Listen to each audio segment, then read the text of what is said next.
Hello everyone, welcome. And unfortunately, this is the first Stash-tober video, and I just want to apologize for not being consistent and sticking with the format. But I wanted to film just this kind of catch-up video, welcome to Stash-tober, and then give you what I have been working on so far.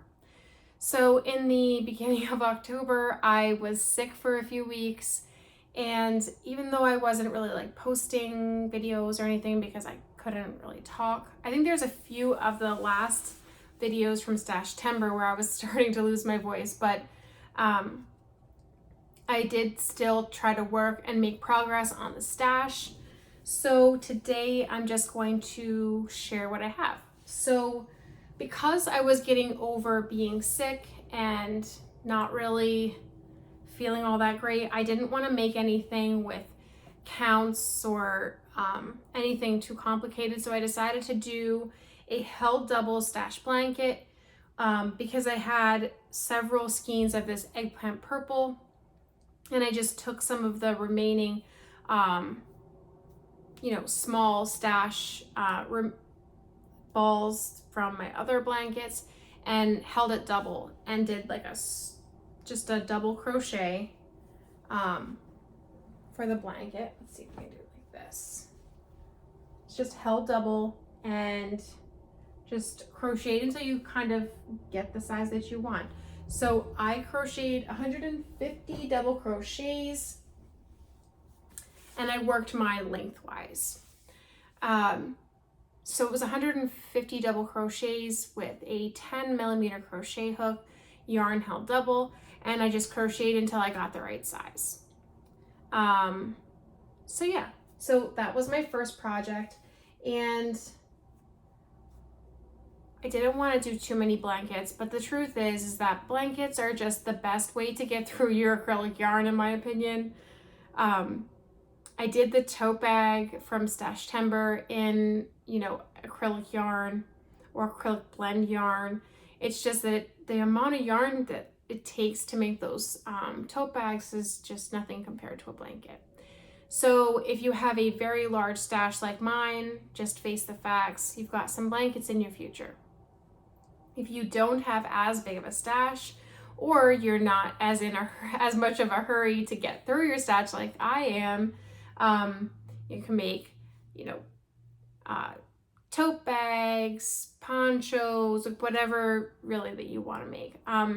I try to steer clear of acrylic and wearables if it's like a sweater, but if you don't have any issues with your skin, or because some people are very sensitive with their skin, if you don't have any skin issues that limits you, or you feel comfortable in the acrylic yarn. My issue is that sometimes I find that I don't feel comfortable all day in something that's made 100% acrylic.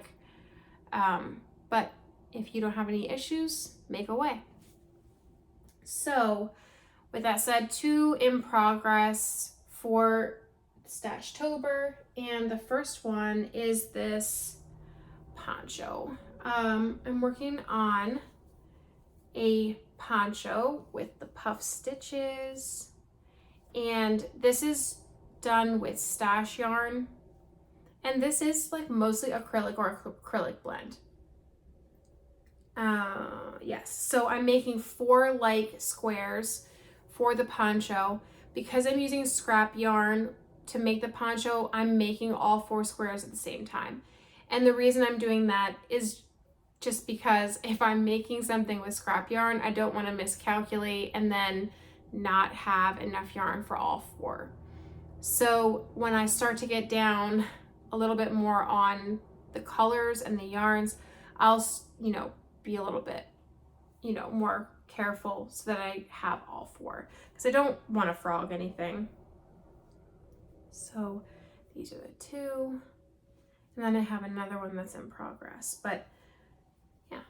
So I'm not really sure what this is going to look like at the end, because I'm just kind of working with the scrap yarn that I have. But I've been wanting to make a poncho for the longest time. It just kind of keeps, getting shoved off. So I wanted to throw one in there. And Then last but not least, a self-designed chevron sweater. So this is half of the first panel that has been blocked. So this is using Yarn Bee hand-dyed Vivid, which has been discontinued. But if you did get a chance to grab that yarn at this year's Hobby Lobby clearance, this is what I'm using. I have 4 skeins of this color, and I believe this is called Neon Watermelon. And just so that, well, maybe you can't see it on the camera. Well, yes, you can. There is some color that comes out when you block this or when you soak it and clean it for the first time. So this has not been rinsed, and this has. So when you're looking at the skein and it's so bright pink and you're like, oh, I don't know if I'm gonna like that, just remember that some of the color might come out. So for this hand-dyed Vivid, I did find that a considerable amount of the color did come out. Now it doesn't bleed. I don't consider that bleed, because if it continues to happen after your first wash, then okay, that's a problem. But if it's the first time that you're washing it, it's not that big of an issue in my mind. I was a little worried about how bright this color was, so I'm happy that some of the color came out and it looks a little bit more muted. You can still see the orange, and I still really like the color. So if you have that and you're worried about how bright it is or whatever, it may bleed a little bit and lighten. So because I only have 4 hanks of this, which is like roughly 900 yards, which is a little light on the sweater, on the sweater front, I'm trying to be very careful as I'm making it. And what I did was 1 hank. This is 1 hank for the front panel, and it's oversized. You can see it kind of comes almost to my elbows, a few off my shoulder. And then when I started this second hank, which, oh no, some stitches came out.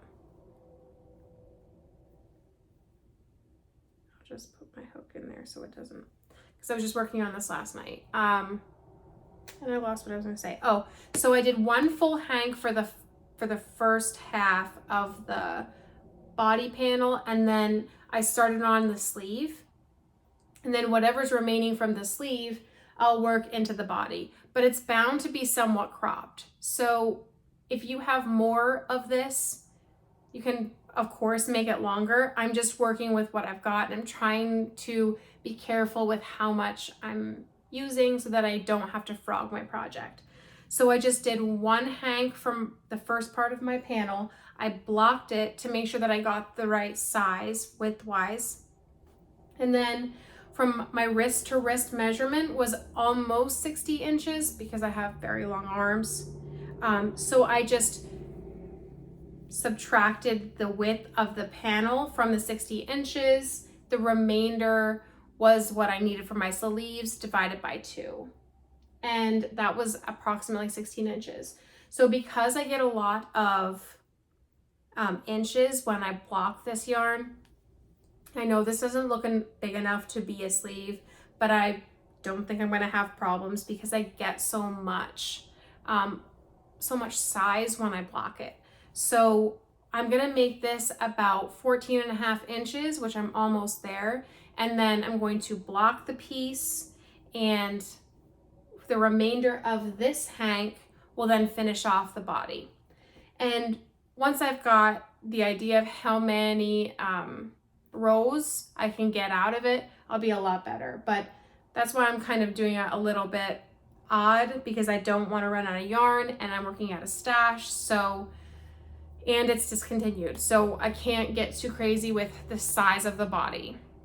And ideally I would like it to meet high waist pants, but if it's a little bit shorter than that, it's oversized. I can wear something underneath it because I'm not big on like, I don't mind cropped. I just kind of like the crop that meets my pant line.